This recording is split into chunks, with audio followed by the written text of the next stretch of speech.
Hello everyone, Jordan here again with our next devotional in our Summer at Grace series. Today we're diving into the idea of rest. I don't know about you, but rest is something I love.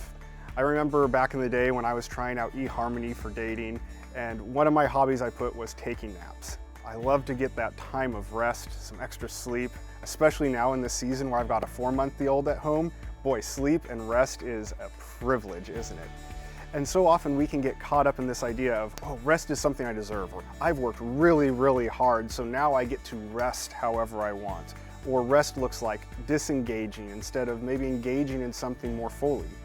And as we look at this, we want to take a dive into what does God have to say about this? What would Jesus invite us into in the idea of rest? Because there's the one side where we think, boy, I need to rest really well because I've got a big stack of work coming up. And there's the other side of, I've worked so hard, I deserve this. This is my reward, and it is mine to do as I please. And both of those really focus, instead of, wow, what is God doing in the moment? What is God doing through us? It becomes, what am I doing and how am I taking control of the situation?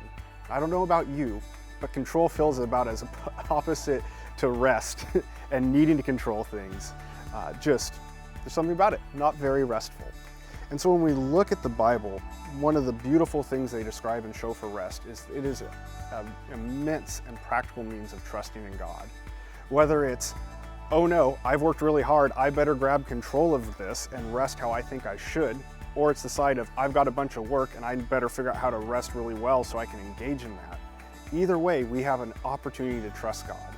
Because if we feel a need to control our rest so that we can do more, there's a beautiful picture in the Bible that as we rest, God is sustaining it. God's taking care of it. We're engaging in work He's invited us into.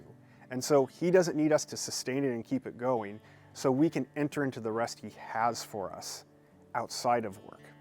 And for those who are so afraid because we work so hard so we can get the rest that we believe we want or need, do we really trust that God has our hearts and our best intentions at the heart of His joy and love for us? And so I want to encourage you, take this time in this season to step into rest, because one of the most beautiful pictures that we have is God entering into rest after creation.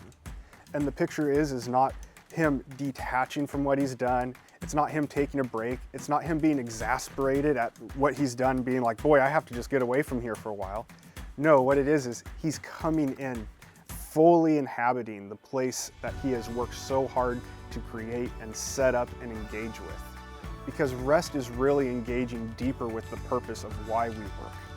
And so yes, rest fills work. Yes, we work hard and rest is needed to recuperate from it. But something so much more is that as we engage in this cycle of rest and work, especially in the season that we really identify as rest, that God has so much for us. And as we learn to ask Him how we can rest, and we follow in Him, we'll see ourselves more fully and deeply connected to His heart for us and His heart for the world.